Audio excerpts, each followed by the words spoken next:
So unless you've been living under a rock for a few years, you're probably aware of the fact that we're getting an Obi-Wan Kenobi show set between Revenge of the Sith and A New Hope. Yesterday, the Kenobi trailer finally dropped. When it was announced, it was met with incredible amounts of excitement. A fan-favorite character played by a fan-favorite actor getting their own show. What could go wrong? Oh. Anyway, what does this look like? Well, it looks not much like a freaking Kenobi show, to be honest. We barely see him. There's about 5 shots of his face in total, I counted, and they're all of him just standing there, sitting there, walking, or reacting to something he sees. Not even a shot of him holding a power-down lightsaber? Why do I feel a bait-and-switch coming? I let out an audible No. When Palpatine started talking about how to hunt Jedi. For God's sake, let this guy go. Yes, he was alive at this point, so this doesn't technically break canon. But bringing Ian back to play him again still feels like a hollow, hey, you guys remember? Remember, guys? I remember. And that kind of cheap cameo carrot dangling always leads to a meaty thwap of the stick with these Disney Plus shows, either in the story or with outside events. Every setup or callback is either wasted or just makes no sense. I also can't help but notice the focus of the trailer isn't even on Obi. If he had limited direct shots of him, but it was still focused squarely on him, that'd be fine, but the trailer seems more interested in teasing this new mystery character with a blaster and her conflict with the Inquisitors, as well as the Inquisitors themselves. And if this mystery character shooting at everyone isn't the female lead that we've heard about, it's even weirder that it'd be Obi-Wan. You have a lightsaber, dumbass! Take it out and use it! Deflect, blaster! Ah! Given Disney Star Wars' track record for jamming new characters into the old stories who leave a big distinctive mark on everything, and for taking beloved legacy characters played by beloved legacy actors and jamming their new character into their history in some pivotal way that makes them better, or somehow the new character is directly responsible for our legacy hero being who they were when we first met them, I'm not exactly optimistic. Suffice to say, I'm morbidly curious in what way this new character will influence Obi-Wan. Maybe he's depressed on Tatooine and she has to remind him how to be a Jedi and hero. Thrilling. We also oddly see a lot of footage of a locale that doesn't look to be Tatooine at all. If anything, it looks more like the underlying crime-ridden layer of Coruscant we saw Obi and Anakin go to in Attack of the Clones, where Pete Davidson was selling death sticks. You wanna buy some death sticks? Will Obi-Wan be leaving Tatooine in the show, or will the other locales be places the Inquisitors are looking for him as a B-plot?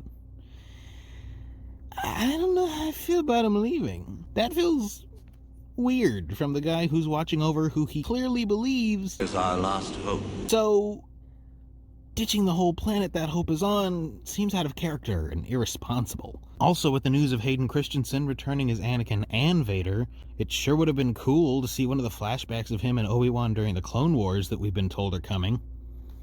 I mean, I get not wanting to show too much, but this teaser doesn't show anything at all, really. And a stinger of Clone Wars flashbacks, Vader's real appearance, or even just of Obi igniting his lightsaber once would be an easy way to get people talking with an exciting moment. The returning actor for Uncle Owen got a, oh neat, out of me. The Inquisitors look pretty cool in terms of lightsabers and costume design. It's a neat pull for Rebels fans and a solid choice of an antagonist that does make sense. However, the Grand Inquisitor's head just looks all wrong. He had an elongated one in the show, and he was supposed to be the same species as this guy. Now his head kind of looks like it's ballooning outward instead of eerily elongated upward, and it's missing all the texture.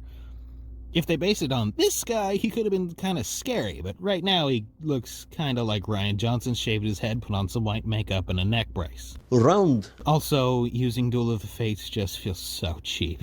Yes, it's a fantastic piece of music. I love it. It might be the best one that Star Wars has ever had. But it feels so manipulative. Just another, hey, you guys remember? Remember, guys? I remember. So despite it blaring epically and ominously, it just rings hollow.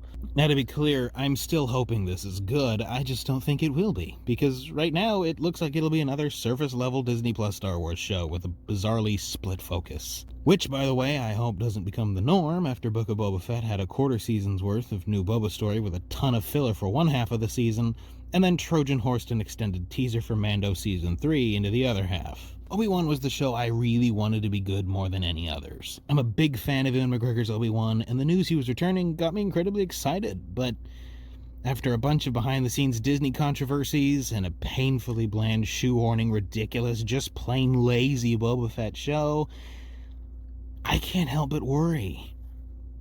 Seeing it more focused on the new character, who even though it may be a meme at this point, is in fact the cookie-cutter, strong, diverse female character they like to use so much these days, makes me worry that she'll end up meeting Obi and he'll be this old man moping around in the desert until she arrives and fixes him. I mean, Boba had to be constantly told what to do, how to think, and how the world works, and practically how and when to breathe by Fennec in his show. He often just fell into being a background character. He literally had a non-speaking cameo in one of his own episodes. It was insufferable to watch. To her credit, Fennec was a cool character played by a likable actress, though. If the same kind of writing happens here, and this new character doesn't have the saving graces that took Fennec up to only annoying in Book of Boba Fett, this doesn't look good. The last thing we need is an Obi-Wan show that just has him pulled around by the ear and getting inspired by some new bestest ever character between his reportedly multiple canon-shattering battles with Darth Vader.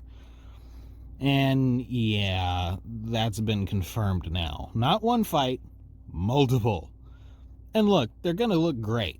Ewan and Hayden had the choreography down to a T back in the prequels, and hopefully they'll slip right back into that groove, but as Book of Boba Fett so clearly showed us all, you need more than just cool things to look at, and suffice to say, Oh, I have a bad feeling about this. in short, this thing has all the warning signs. I'm at a loss for how to wrap up this video because I don't even know what to expect from this show.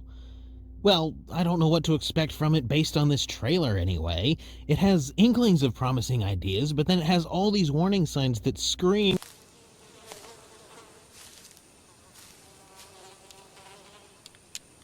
That is one big pile of shit. And it's terrifying.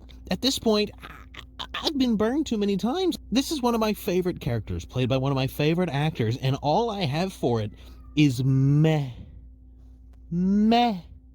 Disney, I never wanted to feel meh about Star Wars. What have you done to me? Look, a show about a character that you really like. Oh, gotcha. It's not even about them. They're actually really useless and stupid and dumb. We'd use them for jokes now. Here's our new character. This is who the show's actually about, but we knew that we couldn't sell you on that, so we took a character you liked and put them in the title instead. Are you having fun, mother? We are doing good things. What are you so upset about? They're still in this show, guys. They're not dead. It's okay. Why are you so mad? Wait, stop. No. Just consume content. Get excited for next content, please. For the love of shit, don't cancel your Disney Plus subscription. Whew, I recognize that things just got a little heated, just then, a second ago, and I need a minute. I'm gonna go. I'll just go. Yeah, I'll just go. If you liked this review / slow descent into madness, please comment, like, subscribe, and I'll catch you in the next one. Same fan time, same fan channel. Deuces!